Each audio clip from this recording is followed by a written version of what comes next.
ሰላም ጤና ይስጥልን የተከበራችሁ ተመልካቾቻችን ከክፋት ቴሌቪዥን ለዛቱ ያዘጋጀናቸውን ዜናዎች ይዘን ቀርበናል። ከዜናዎቹ ጋር ብሩክታይት ብርሃን ነኝ። አብራችሁን ቆዩ። ኢንተርፕራይዞች በማህበራት ምክር ቤት እንዲመሩ በማስቻል መብቶቻቸውና ጥቅሞቻቸውን እንዲያስከብሩ ትልቅ ሚና እንዳለው በካፋ ዞን የቦንጋ ከተማ አስተዳደር ስራና ክህሎት ጽህፈት ቤት ገለጸ። ጽህፈት ቤቱ የስራ ዕድል ፈጠራና ክህሎት ዘርፍ የማህበራት ምክር ቤት ምስረታ መርሃ ግብር ተካሂዷል። ዘገባው የታምራት ኃይሌ ነው። አማኑኤል ክንፈ ያቀርበዋል። መንግስት በየዘርፉ ወጣቶችን ተጠቃሚ የሚያደርጉ ስራዎችን ትኩረት ሰጥቶ እየሰራ እንደሚገኝ በመርሃ ግብሩ የተገኙ የካፋ ዞን ስራና ክህሎት መምሪያ ኃላፊ አቶ ሚሊዮን ኃይሌ ገልጸዋል። የማህበራት ምክር ቤቱ ውጤታማ ስራዎችን ማከናወን እንዲችል ትኩረት መስጠት እንደሚገባም አስገንዝቧል። መንግስት ኢንተርፕራይዞችን ሲያቋቁም በአብዛኛው ከወጣትነት እድሜ ጀምሮ ከታች ከትንንሽ ነገሮች ጀምሮ ስለሚያደራጅ ያ አካል ብቻውን መንቀሳቀስ አይችልም። መደጋገፍን ይጠይቃል፣ ልምድ መውሰድን ይጠይቃል።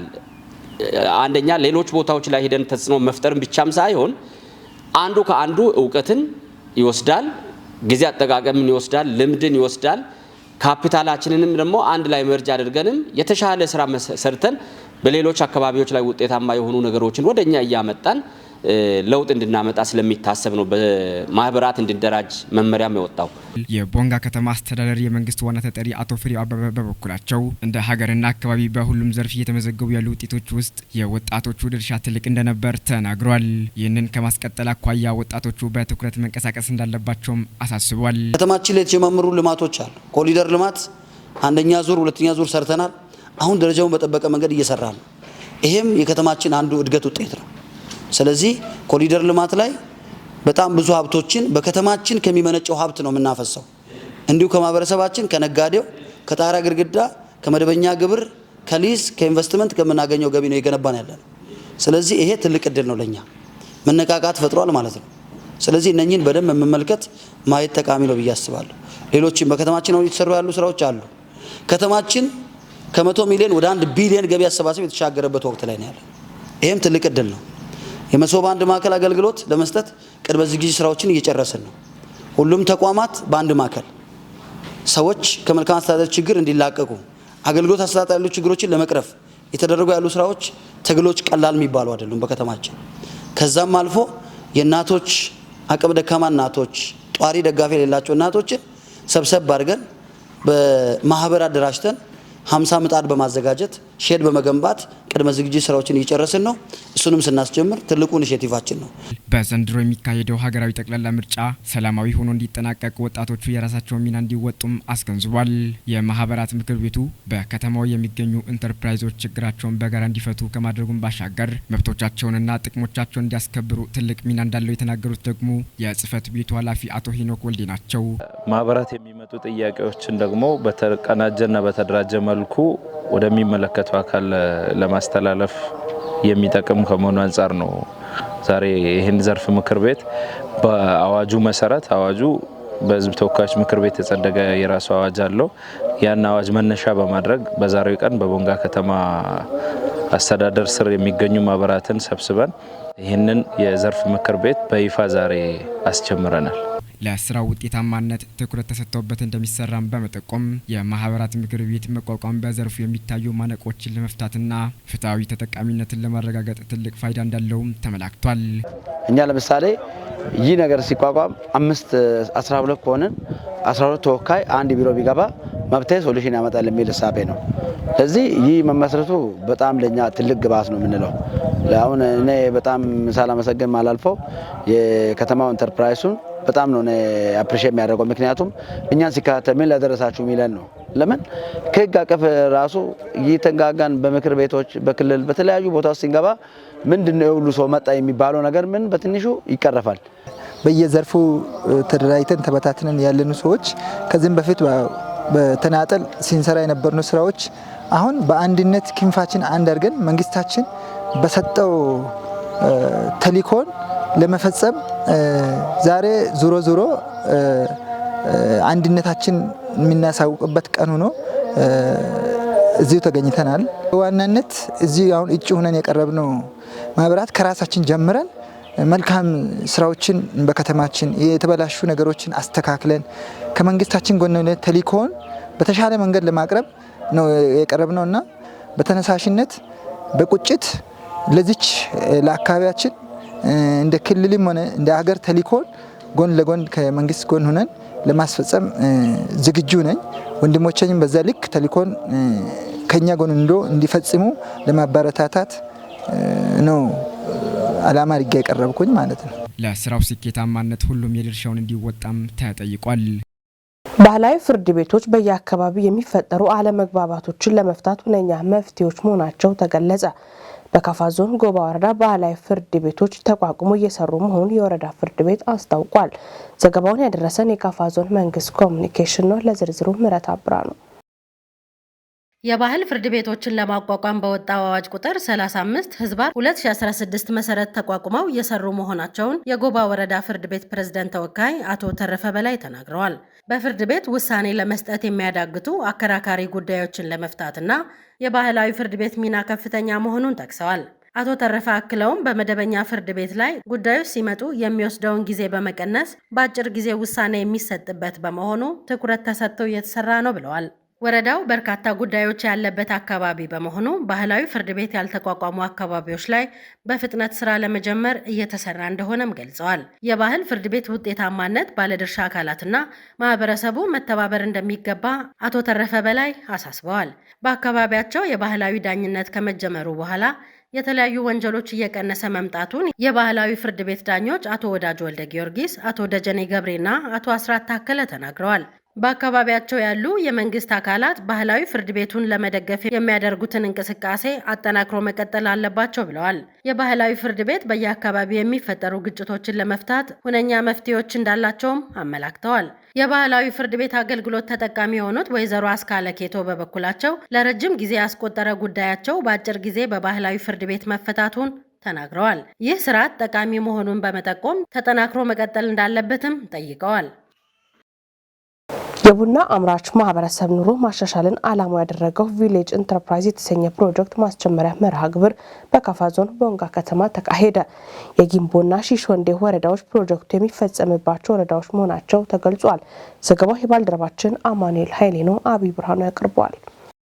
በማስጀመሪያ መድረክ የመክፈቻ ንግግር ያደረጉት የካፋ ዞን ዋና አስተዳዳሪ አቶ እንዳሻው ከበደ ዞኑ ለተለያዩ የግብርና ልማት እንቅስቃሴዎች እምቅ አቅም ያለው መሆኑን አንስተው የዘርፉ እንቅስቃሴዎች በተለያዩ ፕሮጀክቶች ከተደገፈ ለማህበረሰቡ ትልቅ ፋይዳ እንዳለው አስገንዝበዋል። ቪሌጅ ኢንተርፕራይዝ የተሰኘ ፕሮጀክት በካፋ ዞን ጊምቦና ሺሾንዴ ወረዳዎች የሚተገበር ሲሆን ለፕሮጀክቱ ተፈጻሚነት የዞኑ አስተዳደር የድርሻውን እንደሚወጣ ተናግረዋል። ፕሮጀክቱ በወረዳዎቹ ያለውን አቅም በማስፋት ረገድ አስተዋጽኦ እንደሚኖረው ጠቁሟል። የፕሮጀክቱ የካውንትሪ ዳይሬክተር ወይዘሮ ፌቨን ታምራት ዓላማውንና የሚጠበቀውን ውጤት ባስረዱበት ማብራሪያቸው ለማህበረሰቡ ትልቅ እድል የመጣ ፕሮጀክት መሆኑን ጠቅሰዋል። ዋና ዓላማችን እኛ ምንድነው ከፍተኛ ድህነት ላይ ያሉ ማህበረሰቦችን ስፔሻሊ የገጠር ከተሞች ላይ ያሉ ሴቶችን፣ ስደተኞችን፣ ወጣቶችን የራሳቸውን ንግድ በመጀመር የንግድን ክህሎትና እንዲሁም ደግሞ የተወሰነ የመነሻ ድጋፍ በማድረግ የገንዘብ ድጋፍ በማድረግ ራሳቸውን ችለው ቢዝነስ እንዲመሰርቱ እንዲሁም ደግሞ ከድህነት እንዲወጡ ነው ዋና ዓላማው ማለት ነው። የቪሌጅ ኢንተርፕራይዝ እንዳልኩ እነዚህ ሁሉ ሀገራቶች ላይ እስካሁን ድረስ ወደ 2 ሚሊዮን የሚሆኑ ህዝቦችን ከድህነት የማውጣት አቅም ኖሮናል ኦር ገንብተናል ማለት ነው። እስከ 2035 ድረስ ደግሞ ወደ 20 ሚሊዮን የሚሆኑ ሰዎች ጋር እንደርሳለን ብለን እያሰብን ነው። አሁን ወደ ካፋ ዞን ያመጣን ወደ ቦንጋ ያመጣን ሃርቨስት የምንለው ፕሮጀክት ነው። ሃርቨስት የምንለው ፕሮጀክት የኮፊ ቡና የሚበቅልበት ቦታዎች ላይ ነው የምንሰራው። ይሄም ደግሞ ቅድም ሜንሽን እንዳደረኩልህ የሴቶችን፣ ወጣቶችን እንዲሁም ደግሞ ቨልነራብል የምንላቸውን ግሩፖች ከድህነት በታች ያሉ ከፍተኛ ድህነት ላይ ያሉ ኮሚኒቲዎችን ሰፖርት የምናደርግበት ፕሮግራም ነው። ፕሮጀክቱ በካፋ ዞን ጊምቦና ሺሾንዴ ወረዳዎች ላይ ስራ ቢጀምርም በቀጣዮቹ ወደ ሌሎች የዞኑ አካባቢዎች እንደሚሰፋ ገልጸዋል። የፕሮጀክቱ ዓላማ በተግባር ታይቶ ማህበረሰቡ ተጠቃሚ መሆን በሚችልበት ሁሉም ባለድርሻ አካላት የበኩላቸውን እንዲወጡም ጠይቋል። ከነዚህ ባለድርሻ አካላቶች ጋር እጅና ጓንት ሆነን የምንሰራበት ሜካኒዝም ኦልሬዲ ሴት አድርገናል። እነዚህ ስራዎች አሁን እነዚህ የቀጠርናቸው አዳዲስ ሰራተኞቻችን አብዛኞቹ ማለት ትችላለ ከቦንጋና ከካፋ የተቀጠሩ ናቸው። ይሄም ደግሞ ለምንድን ነው እሱ አንድ ያለውን ሪሌሽን ከምናግዘው ኮሚኒቲ ጋር በጣም ስትሮንግ ያደርገዋል። ሁለተኛ ደግሞ የኔነት ስሜት እንዲሰማቸውና ኤቭሪ ኩዌስችን ኦር ደግሞ ኤኒ የሚነሱ ጥያቄዎችን በሚገባው መልኩ አድሬስ እንዲያደርጉ ኤንደን ደግሞ ለምን ይሄ ሆነ እንዴት ይሄ ሆነ ብለው እንዲጠይቁም ስለምንፈልግ ነው ማለት ነው። ሶ እዚሁ የተወለዱ እዚሁ ያደጉ ቋንቋውን የሚችሉና የዩኒቨርሲቲ ዲግሪ ያላቸው ተምረው የመጡ ልጆችን ያደረግነውና ከነሱ ጋር አብረን ስንሰራ ይሄ ለምን በዚህ በኩል ሆነ ይሄ ለምን እንደዚህ ሆነ ይሄ የኔን ሀገር ኦር የኔን ወረዳ ጥያቄዎች አይመልስም እንደዚህ ቢሆን ኖሮ የተሻለ ይሆን ነበር እያሉ ከነሱ ጋር እየተመካከረን ሪስፖንሲቢሊቲና ቼክ ኤንድ ባላንስ የምንለውን ክሬት ለማድረግ ይረዳናል ማለት ነው። የፕሮጀክቱን ዓላማ ለማሳካት የድርሻቸውን እንደሚወጡ አስተያየታቸውን የሰጡ ጊምቦን የሺሾ እንደ ወረዳዎች ግብርና አካባቢ ጥበቃና ህብረት ስራ ጽህፈት ቤት ኃላፊዎች አቶ ምቶ ወልደ ሚካኤልና አቶ አዱኛ አለሙ ተናግረዋል። ብዙ ፕሮጀክቶች እንደ ጊምቦ አሉ።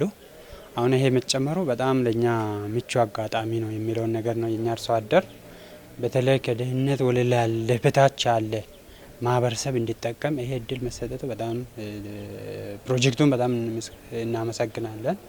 ነገር ግን ይሄን ፕሮጀክት እኛ እንደ ወረዳም እንደ ድርሻም እንደ ግብርና ተቋምም መደገፍ አለብን። ደግፈን ለአርሶ አደራችን ለ3 አመት የመጣ እድል ነው። ይህን እድል በአግባቡ ተጠቅመን ውጤታማም እናረጋለን የሚል ሀሳብ ነው ያለኝ። አርሶ አደሩም በዛ ልክ ተጠቃሚ እንዲሆን ድጋፍም ክትትልም በጽህፈት ቤት ደረጃም እንደሚደረግ ያው እዚህ ቃል የገባው ብዙ ጥቅሞችን ነው ይዞ የሚመጣ የሚለው ነው። ቪሌጅ ኢንተርፕራይዝ ፕሮጀክት ላውንቺንግ መድረክ ላይ ስንሳተፍ እኛ እንደ አንድ ወረዳ አመራር መልካም እድልም ለወረዳችን ለህዝባችን ይዘው እንደመጣ ነው እኛ የምናስበውና ምናልባት ይሄ ፕሮጀክት በጣም ለወረዳችን የሚያመጣቸውን ወይም የሚያስገኘውን ጠቀሜታ በጉልህ ሁኔታ ነው እኛ አስምረን እየወሰድን ያለነውና በወረዳችን ደረጃ ይሄ ፕሮጀክት ሲቀረጽ ምናልባት ቀበሌዎቻችንን ሲያቅፍ መሰረታዊ ነገር ይዞ የመጣው በአነስተኛ በቡና ማሳና በቡና ስራዎች ላይ የሚተዳደሩ በተለይ ደግሞ ኑሯቸው ዝቅተኛ የሆኑ የአርሶ አደር ክፍሎችን መልምለው በተለያየ ገቢ ማስገኛ በማሰልጠን ከዛም ከድህነት እንዲላቀቁ በማድረግ በጣም የአርሶ አደሩ ገቢ የአካባቢው ማህበረሰብ ኑሮ ሁኔታ እንዲቀየር አላማ አድርጎ ነው የመጣውና እኛ ላይ የተተገበረውና በእኛ የተመዘገበው የተሻለ ውጤት ለሌሎች አርአያ ሆኖ ወደ ሌሎች ቀበሌዎች ወደ ሌሎች ወረዳዎች ዞኖች እንዲሰፋ ከማድረግ አንጻር እኛ እንደ ጀማሪ ከመሆናችን የተነሳ ከኛ የሚቀስሙት ተሞክሮ ከኛ የሚወስዱት ትምህርት ነው ለውጤታማነታቸውም ለመተግበርም ትልቅ ሞዴል የሚሆነውና በእኛ እቅድ እንግዲህ እንደ እግዚአብሔር ፈቃድ ያው ሞዴል እናደርጋለን። ሞዴል አፈጻጸም እንዲኖረው ወደ ሌሎች እንዲሰፋ እንተጋለን ነው።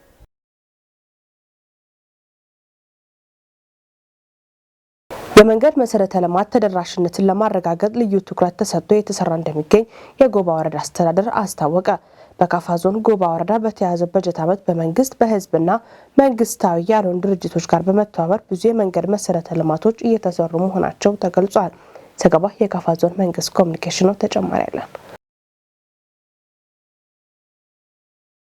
የጎባ ወረዳ ዋና አስተዳዳሪ አቶ ታረቀኝ ታደሰ እንደገለጹት የመንገድ መሰረተ ልማት ተደራሽነትን ለማረጋገጥ ልዩ ትኩረት ተሰጥቶ እየተሰራ ነው ብለዋል። በወረዳ ውስጥ ያሉ መንግስታዊ ያልሆኑ ግብረሰናይ ድርጅቶች አርብቶ አደር አካባቢዎች የመንገድና የድልድይ ስራዎችን ከፍተኛ ሀብት በመመደብ እየሰሩ መሆናቸውን ጠቅሰዋል። በአርብቶ አደር አካባቢ ከሚሰሩ መንገዶች ውስጥ 31 ኪሎ ሜትር ኡፊቲ ጋራ ሙጃናዳ ለአብነት የሚጠቀስ መሆኑን አቶ ታረቀኝ ገልጸዋል። በአርሶ አደር አካባቢ ቀበሌዎች ላይ የማህበረሰብ ተሳትፎና በመንግስት ድጋፍ ለመስራት የሀብት ማሰባሰብ ስራ ተሰራ ነው ብለዋል። በየአካባቢው የተሰሩ የመንገድ መሰረተ ልማቶችንና ሌሎች መሰረተ ልማቶች ማህበረሰቡ መጠበቅና መንከባከብ እንደሚገባም አሳስበዋል። የጎባ ወረዳ ትራንስፖርትና መንገድ ልማት ጽህፈት ቤት ኃላፊ አቶ አካሉ እልኩ በበኩላቸው ለአርብቶ አደር ኑሮ ለመሻሻል የመንገድ መሰረተ ልማት ከፍተኛ አስተዋጽኦ እንዳለው ተናግረዋል። በወረዳው ያለውን አርሶና አርብቶ አደሩን ተጠቃሚ ለማድረግ ትኩረት ሰጥተው እንደሚሰሩ ገልጸዋል። የመንገድ መሰረተ ልማቶች ስራዎች ተጠናክሮ መቀጠላቸውን ነው የጽህፈት ቤት ኃላፊ ያስረዱት። ጠቅላይ ሚኒስትር ዶክተር አብይ አህመድ ለኢድ አልፈጥር በዓል የእንኳን አደረሳችሁ መልእክት አስተላለፉ። ጠቅላይ ሚኒስትር ዶክተር አብይ አህመድ ለኢድ አልፈጥር በዓል የእንኳን አደረሳችሁ መልእክት አስተላልፈዋል። እንኳን ለኢድ አልፈጥር በዓል አደረሰን አደረሳችሁ ብለዋል ጠቅላይ ሚኒስትሩ። በህዝበ ሙስሊሙ ዘንድ ኢድ አልፈጥር በዓል የበረከት በዓል ተደርጎ ይታመናል። ረመዳንም የአላህ ደግነት የሚገለጥበት ውድ ስጦታዎችን ለሰው ልጆች የሰጠበት ወር ነው። ቁርአን ወደ ምድር የወረደበት፣ ጀሃነም ተዘግቶ የጀነት በሮች የሚከፈቱበት፣ ሁሉም እንደ እምነቱ ጽናትና ረድኤትና እንደ አላህ እዝነት ምንዳዎችን የሚያገኝበት ወቅት በመሆኑ ህዝበ ሙስሊሙ ዘወትር የረመዳንና ኢድ አልፈጥርን መምጣትን በጉጉት ይጠብቃል። በኢድ አልፈጥር ከፈጣሪ በረከት የሚቸራቸው የረመዳን ወርን በጾምና በዱዓ ያሳለፉት ናቸው። በበዓሉ መምጣት የሚደሰቱትም ረመዳንን በመልካም ተግባር ለማሳለፍ የበረቱ ናቸው። በተቀደሰ ወር ከክፋት የተቆጠቡ ለድሆችና አቅመ ደካሞች ዘካ የሰጡ የበደላቸውን ይቅር ለማለት የደፈሩ በሐሴትና በመንፈሳዊ ኃይል ተሞልተው ለኢዱ ይደርሳሉ። በተቃራኒው ለዱዓ የሰነፉትና ለመስጠት የሰሰቱ ከፈጣሪ በረከት አያገኙም ብሏል። ዘገባ የኢትዮጵያ ዜና አገልግሎት ነው። ህዝበ ሙስሊሙ 1447ኛው የኢድ አልፈጥር በዓልን የተቸገሩትን በመርዳትና በመደጋገፍ ማክበር እንዳለበት የኢትዮጵያ እስልምና ጉዳዮች ጠቅላይ ምክር ቤት አስገነዘበ። የኢትዮጵያ እስልምና ጉዳዮች ጠቅላይ ምክር ቤት ተቀዳሚ ምክትል ፕሬዝዳንት ሼህ አብዱል ከሪም በድረዲን የ1447ኛው የኢድ አልፈጥር በዓልን ምክንያት በማድረግ ለመገናኛ ብዙሃን መግለጫ ሰጥተዋል። ተቀዳሚ ምክትል ፕሬዝዳንት ሼህ አብዱል ከሪም በመግለጫቸው ለመላው የእስልምና እምነት ተከታዮች ለ1447ኛው የኢድ አልፈጥር በዓል የእንኳን አደረሳችሁ መልእክት አስተላልፈዋል። ረመዳን የአብሮነት፣ የመደጋገፍ፣ የመረዳዳት የጋራ እሴቶች የሚጠናከሩበት ወር መሆኑን አንስተዋል። በጾሙ የተለመዱት እስላማዊ መልካም ስነ ምግባራት ከረመዳን በኋላም ተጠናክሮ መቀጠል እንዳለባቸው አሳስበዋል። በዚህም ህዝበ ሙስሊሙ ኢድ አልፈጥር በዓልን ሲያከብር የተቸገሩትን በመርዳት የታመሙትን በመጠየቅና ለተቸገሩ በማካፈል መሆን እንዳለበት አስገንዝበዋል ሲል የዘገበው የኢትዮጵያ ዜና አገልግሎት ነው። የተወደዳችሁ ተመልካቾቻችን ከክፋት ቴሌቪዥን ለሳቱ ያዘጋጀናቸው ዜናዎች እስካሁኖቹ ነበሩ። ዜናዎቹን በመምራት ብሩክታይት ብርሃኑ አብራችሁ ቆይታ አደረኩኝ። ቀሪ ጣቢያችን መስናዶች ይቀጥላሉ። በእኔ በኩል መልካም ጊዜ